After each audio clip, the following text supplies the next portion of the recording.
public confidence in the police has dropped significantly in the past 10 years. It's one of the key findings by a report by the Human Sciences Research Council. I'm joined now by our reporter, Silindelo Masikane. Hi, Sli. Very interesting survey. Just talk to us about what this means about justice and how South Africans perceive the process of justice. We know that when it comes to our judicial system, the saying that goes, justice delayed is justice denied, is something that we hear all too often. Now, what we know is that court processes don't just involve what we see unfolding when a matter gets to trial. It involves a lot of investigating, a lot of entities that need to come together in order to ensure that we see conclusions when it comes to matters that are before the courts. But what we are seeing unfolding is that there are a lot of things that are transpiring within the judicial system that are delaying justice, not only when it comes to how investigations are unfolding with the police, but what happens once a matter goes inside a courtroom. We spoke to a legal expert with regards to what some of those delays come with. Let's take a listen.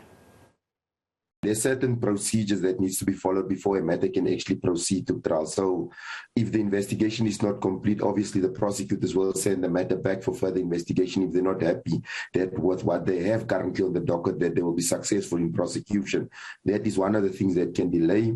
Then it's also the defense can also bring a number of applications to enforce their rights, which is made provision for in legislation.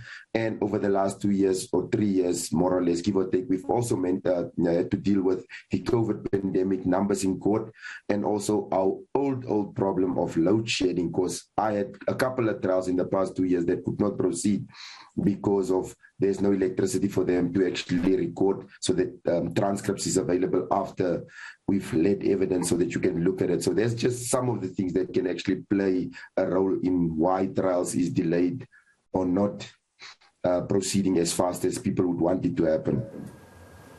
And of course we can't ignore the fact that policing is crucial, because you cannot prosecute a crime, you cannot get a conviction if the police have not done all their work. And of course, if you've got a defense lawyer who's able to pick apart the tiniest detail in police work that's not done to a T, the whole case can fall apart. Most certainly. That is what we are seeing, and that's what we're being told in terms of a recent report from the Human Sciences Research Council. They looked at the trust of the public into policing, and what they found is that over the past 2 decades, in fact, what they've recorded over the past 2 years is the lowest number when it comes to trust in the police. It's been dwindling for a number of years now, but over the past 2 years, it seems that the South African public has lost major trust in the police, and we know that over the past couple of years as well that there are issues around staffing and resourcing that are affecting investigations when it comes to policing, but also issues around who's leading the police services, the top-down approach, whether we have the correct leadership at the top to be able to ensure that we're cracking cases on the ground. Let's take a listen to one of the researchers from that report. Now, what has happened over the last 10 years is the trust in the police at a national level has fallen substantially and is currently at its lowest level for the entire period. Indeed, this is actually worse than it is, because the South African Social Attitude Survey has data going back to 1998. And even if we look at that data, we find that contemporary trust in police is still very, very low. So what is this telling us? This is telling us that trust in the police is its lowest level in 23 years, and that we have seen a significant drop between 2020 and 2021. Wow, trust in the police, its lowest in 23 years. That is really significant. And this, of course, the finding of the Human Sciences Research Council report. They've also probed the reality that some judicial processes are being abused or manipulated. What's that about? Well, these are in terms of what we see unfolding when you look at high-profile cases like what we're seeing unfolding in the trial of the former president, or should I say charges rather, against the former president Jacob Zuma that date back to 2007. And what we are seeing unfolding with his court processes is what experts label as a Stalingrad approach. And this is when somebody has lots of money, they've got lots of access to resources, and they're able to not only manipulate court processes, but basically weaponize them.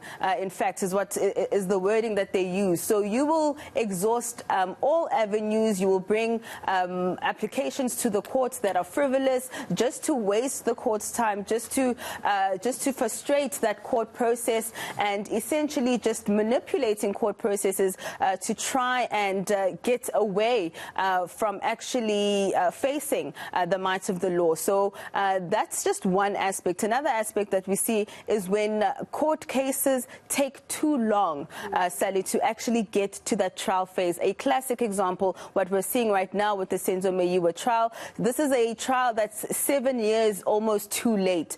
You've got witnesses that are now seemingly disappearing. Speculation is rife, and that's because so much time has gone by in terms of actually getting this case to finality. Yeah, and it also, explains why we buy into all these conspiracy theories and, the theories behind the theories, because the more of a vacuum there is around a high-profile crime, the more opportunity there is for us to consider what might be the options. And I thought it was very interesting, your interview with a defence lawyer in that case, Tefu, who says, who's blaming the police minister for being behind his arrest, that dramatic arrest in court just weeks ago. Exactly.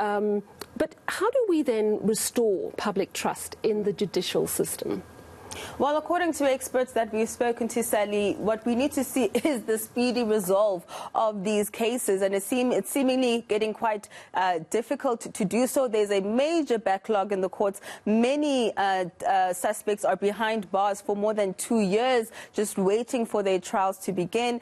This, of course, impacts on victims and their families and their trust in the judicial system. And the only way to really fix this is to see not only everyone being treated fairly, because there tends to be more of a focus on these high-profile cases that probably puts more pressure on the judicial system to try and get them resolved quickly, but then the ordinary Joe doesn't get the same treatment because their case is not in the spotlight. So I think what South Africans really want to see is fairness all around, and of course ensuring that their cases are wrapped up quickly so that justice is served. While I've got you, I simply can't resist a question on what's going to happen now with the Senzo Meyiwa trial. You spoke to Advocate Tefu yesterday. It was a very long interview. Now that you've had 24 hours to process it, Slee, anything of real significance coming out of that for you? And what's next for the trial? I think moving forward, Sally, it's really going to be quite interesting to see exactly what the state has in terms of the evidence against the accused. We know at this point the defense has requested a meeting with the judge presiding over the trial, that's Judge Maumela, as well as the Deputy Judge President. A date is seemingly possibly confirmed for tomorrow. It's not clear at this stage. We'll be getting some more clarity a little bit later on. But we know that there seems to be quite a lot of pressure, especially from the state, to ensure that there's a successful prosecution, because they are saying to the public that we have nabbed the correct guys, we do have evidence against these accused, but the defense is obviously playing its part by bringing that possibility of doubt and poking holes in terms of some of the testimony. We're only on the first witness. It's still early days, and we are expecting, when the trial resumes, that the forensic investigator who was on the scene will be back in the witness box for cross-examination. Whether that's going to be on the 30th of May remains to be seen.